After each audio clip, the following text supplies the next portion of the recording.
Hello বন্ধুরা, কেমন আছো তোমরা? আশা করব সবাই ভালো আছো ও সুস্থ আছো। আবার একটা নতুন ভিডিওতে তোমাদেরকে অনেক অনেক স্বাগত জানাই।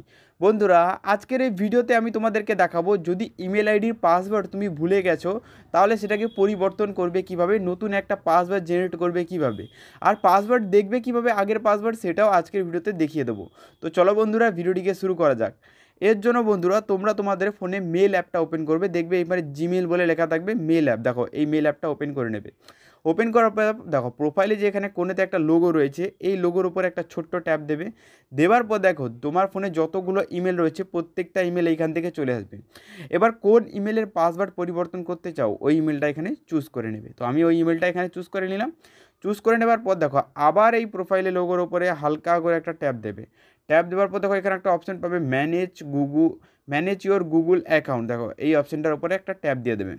ট্যাপ দেওয়ার পর এইরকম ইন্টারফেস খুলে যাবে। দেখো, এখানে দেখো ওপর দিকে দেখো অনেকগুলো অপশান তুমি পেয়ে যাবে, যেমন হোম, তারপরে ডেটা অ্যান্ড প্রাইভেসি, সিকিউরিটি। দেখো, এইখানে একটা অপশান থাকে সিকিউরিটি বলে। দেখো, এই যে অপশানটা সিকিউরিটির অপশান, এই সিকিউরিটির অপশানে একটা ছোট্ট ট্যাপ দেবে। ট্যাপ দেওয়ার পর বেশি নয়, হালকা করে একটু স্ক্রল ডাউন করবে। দেখো, এখানে একটা অপশান পেয়ে যাবে পাসওয়ার্ড বলে। দেখো, পাসওয়ার্ড বলে একটা অপশান চলে আসবে। এই অপশানের উপরে একটা ট্যাপ দেবে। দেওয়ার পর এখানে হালকা একটু লোডিং নিচ্ছে। তো ট্যাপ দেওয়ার পর কীরকম ইন্টারফেস খুলবে আর কি কাজ করবে, দেখো এখানে দেখো কী দেখাচ্ছে, new password, confirm new password, মানে নতুন পাসওয়ার্ড তোমাকে এখানে দিতে বলছে।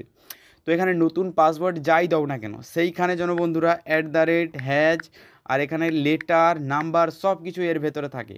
তো এইরকম একটা স্ট্রং পাসওয়ার্ড বানাবে, যেই পাসওয়ার্ডটা খুবই স্ট্রং হবে, কেউ হ্যাক করতে যেন না পারে। তো এইরকম একটা স্ট্রং পাসওয়ার্ড চলো আমি এখানে দিয়ে দিই ফটাফট।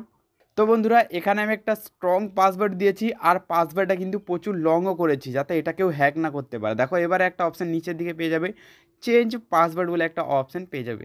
তো চেঞ্জ পাসওয়ার্ডের অপশানে হালকা করে ট্যাপ দেবে। দেখো, এই পাসওয়ার্ডটা কেন নিচ্ছে না, কারণ এই পাসওয়ার্ডটা আগে থেকেই কেউ দিয়ে রেখেছে, তাই কিন্তু এই পাসওয়ার্ডটা নিচ্ছে না। তো আবার নতুন করে একটা পাসওয়ার্ড এখানে কিন্তু লিখবে। তো চলো আমি এখানে আবার একটা নতুন করে পাসওয়ার্ড। তো বন্ধুরা, এখানে একটা স্ট্রং পাসওয়ার্ড আমি দিয়ে দিয়েছি। এবার কী করবো, দেখো নিচের দিকে একটা অপশান থাকে চেঞ্জ পাসওয়ার্ড বলে, এই চেঞ্জ পাসওয়ার্ডের অপশানে একটা ট্যাপ দিয়ে দেবো। তারপরে দেখো, আবার চেঞ্জ পাসওয়ার্ডের অপশানে একটা ট্যাপ দিয়ে দেবো। দেখো, এখানে changing password, your password will be change. তো পাসওয়ার্ড এখানে চেঞ্জ হয়ে গেছে। গেট স্টার্টের অপশানে একটা ট্যাপ দিয়ে দেবে। দেওয়ার সাথে সাথেই কিন্তু পাসওয়ার্ডটা এখানে খুব সুন্দরভাবে পরিবর্তন হয়ে গেছে। এবার ওই পাসওয়ার্ডের একটা ছোট্ট স্ক্রিনশট নিয়ে নেবে, নিজের গ্যালারিতে থাকবে। যদি কখনও তুমি পাসওয়ার্ডটা ভুলে গেছো, তাহলে কিন্তু গ্যালারি থেকে ছবিটা দেখে পাসওয়ার্ডটা আবার নিতে পারবে। বারবার কিন্তু চেঞ্জ করার দরকার নেই। তো এই অবশ্যই পাসওয়ার্ড দেওয়ার সময় একটা স্ক্রিনশট নিয়ে নেবে। তো আশা করি বন্ধুরা বোঝাতে পারলাম যে নিজের ইমেল আইডির পাসওয়ার্ড কীভাবে পরিবর্তন করবে। চলো, গুড বাই, দেখা হবে আবার একটা নতুন ভিডিওতে।